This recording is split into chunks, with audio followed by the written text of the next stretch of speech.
अगर आप नीट में एक महीने के अंदर 500-600 नंबर लेके आना चाहते हैं तो ये वीडियो आपके स्पेस पर है। अगर आप जीरो पे हैं या फिर अगर आपको कुछ भी नहीं आता है तो कोई भी टेंशन लेने की जरूरत नहीं है, क्योंकि मैं जो बताऊंगा आपको आप इसी एक महीने में अपने नंबर को 500 600 टच कर सकते हैं बिना किसी दिक्कत के। जी हाँ गाइस, आप कैसे टच कर सकते हैं, क्या कर सकते हैं, उसके लिए आपको वीडियो पूरा एंड तक देखना होगा और जो जो बताऊंगा आपको ध्यान से सुनना होगा, समझना होगा कि आप स्टेप बाय स्टेप कैसे अपने नंबर को इंक्रीज कर सकते हैं और कैसे आप एक महीने के अंदर 600 500 टच कर सकते हैं। अगर आप इतना भी टच कर देते हैं तो आपको आराम से कोई ना कोई मेडिकल कॉलेज तो मिल ही जाएगा।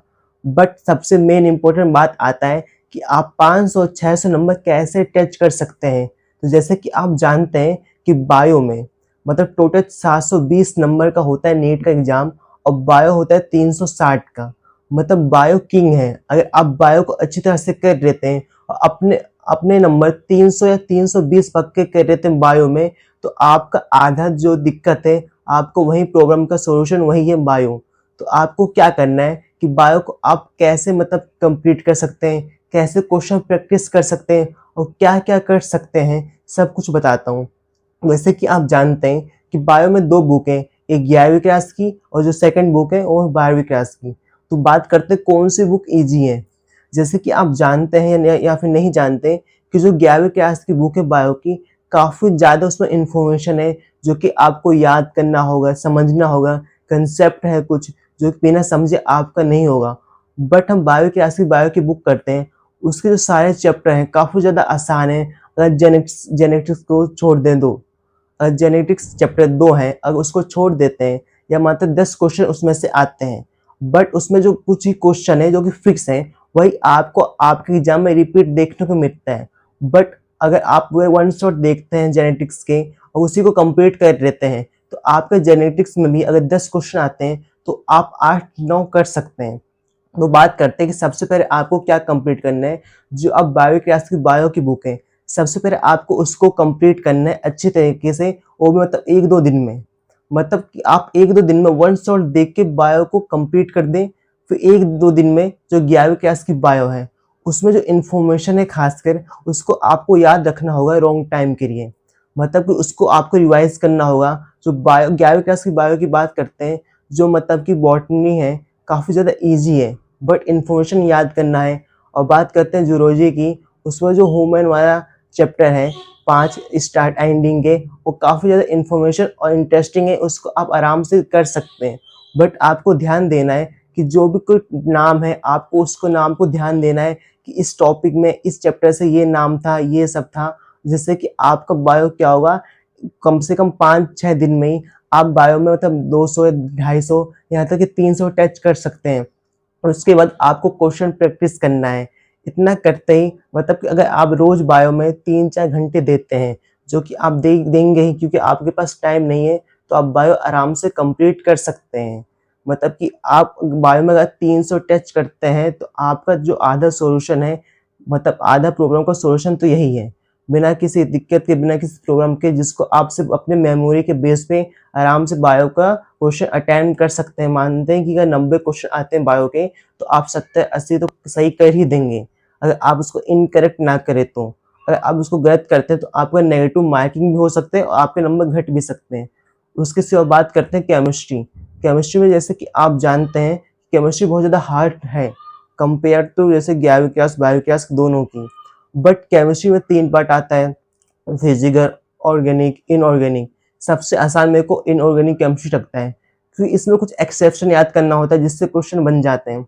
और उसके सिवा बात करते हैं एक्सेप्शन के सिवा कि आपको क्या करना है। टोटल से 5-6 चैप्टर होते हैं, मतलब कि इन ऑर्गेनिक केमिस्ट्री में 5-6 चैप्टर होते हैं, उसी को आपको अच्छी तरीके से करना है। जैसे मैं आपको नाम बताऊं तो 11वीं क्लास में 2 चैप्टर हैं, क्लासिफिकेशन ऑफ एलिमेंट्स और हम केमिकल बॉन्डिंग। और 12वीं क्लास की बात करते हैं तो क्या है, कंपाउंड कोऑर्डिनेशन और P block, D F block और शॉर्ट एनालाइज। मतलब टोटल 5 चैप्टर, इसको अच्छी तरह से करके आप मतलब 15 क्वेश्चन आते हैं जनरल, मतलब कि अपने इनऑर्गेनिक सब्जेक्ट से। तो टोटल आप मतलब आराम से अगर 15 क्वेश्चन अटेम्प्ट नहीं कर पाएंगे तो आप 10 क्वेश्चन आसानी से अटेम्प्ट कर पाएंगे अगर आप इसके वन शॉट देख के जाते हैं। तो मैं बताता हूँ सबसे मेन क्या है। जैसे कि हम क्लासिफिकेशन की बात करते हैं, क्लासिफिकेशन एलिमेंट, उसमें सबसे मेन टॉपिक है कि आपको एक्सेप्शन याद होना चाहिए। जैसे कि जो नेगेटिव मतलब जो इलेक्ट्रोनेगेटिव का जो ऑर्डर होता है, जैसे कि फ्लोरीन, क्लोरीन, ब्रोमीन, आयोडीन, इसका ऑर्डर क्या है ये आपको पता होना चाहिए।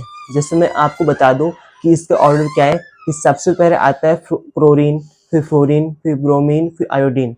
अब मतलब फ्लोरीन मतलब जो एफ है, फ्लोरीन ऊपर क्यों नहीं आता, क्लोरीन ऊपर क्यों आता है, इसका रीजन भी पता होना चाहिए कि जो क्लोरीन है उसका जो मतलब कि जो साइज है काफी ज्यादा बड़ा है, तो इलेक्ट्रॉन को एक्सेप्ट कर सकता है या फिर इलेक्ट्रॉन को यूज कर सकता है, जिसकी वजह से उसका जो आयोनाइजिंग एनर्जी है, या फिर कह सकते हैं इलेक्ट्रोनेगेटिविटी नेगेटिविटी तो कम होता है, बट उसका आयोनाइजेशन एनर्जी ज़्यादा होता है। और फ्लोरीन का साइज कम है, तो उसका जो क्या है, आयोनाइजेशन एनर्जी कम होता है। तो आपको रीजन प्रोबर पता होना चाहिए। और केमिकल कंपाउंड की बात करते हैं, इसमें क्या होता है, सबसे मोस्ट चैप्टर यही है। इसमें टोटल आपको 3-4 क्वेश्चन जरूर देखने को मिलेगा। अब 3-4 चैप्टर मतलब क्वेश्चन कैसे, जैसे कि आपको कोई कंपाउंड दे देगा और कहेगा इसका स्ट्रक्चर क्या है, आपको ये फाइंड करना है, और जो कुछ एक्सेप्शन है आपको पता होना चाहिए। हाइड्रोजन बॉन्डिंग का जो एग्जांपल आपको याद होना चाहिए, जिसके ऊपर डायरेक्ट क्वेश्चन बन चुके हैं, क्वेश्चन बनते हैं। और कोऑर्डिनेशन कंपाउंड में आपको नेमिंग पता होना चाहिए, कौन ज़्यादा स्टेबल है, क्या क्या है, सब आपको पता होना चाहिए। साथ में एक्सेप्शन आपको भी याद होना चाहिए। मतलब बात करते हैं पी और डी एफ ब्रो की, तो मतलब टोटल इन्फॉर्मेशन बेस है, आपको इसको कंप्लीट करना है सिर्फ याद कर करके। और अगर आप उसको याद भी कर लेते हैं और क्वेश्चन प्रैक्टिस नहीं भी करते हैं, तभी आपको सीधा जो आप यो याद करेंगे, आपको उसी में से क्वेश्चन देखने को मिलेगा आपके एग्जाम में। तो मतलब कि अगर आप इसका कम क्वेश्चन प्रैक्टिस भी करते हैं, तो आपको दिक्कत लेने की कोई जरूरत नहीं है। उसके सिवा बात करते हैं कि आप अपने ऑर्गेनिक सब्जेक्ट को कैसे मजबूत कर सकते हैं। जैसे कि बात करते हैं कि 12वीं क्लास में 4-5 चैप्टर हैं और 11वीं क्लास में 2-3 चैप्टर हैं, बट टोटल अगर पार्ट में डिवाइड करें तो मतलब कि 9-10 चैप्टर तो मान के चलो अपना इसका ऑर्गेनिक का भी है।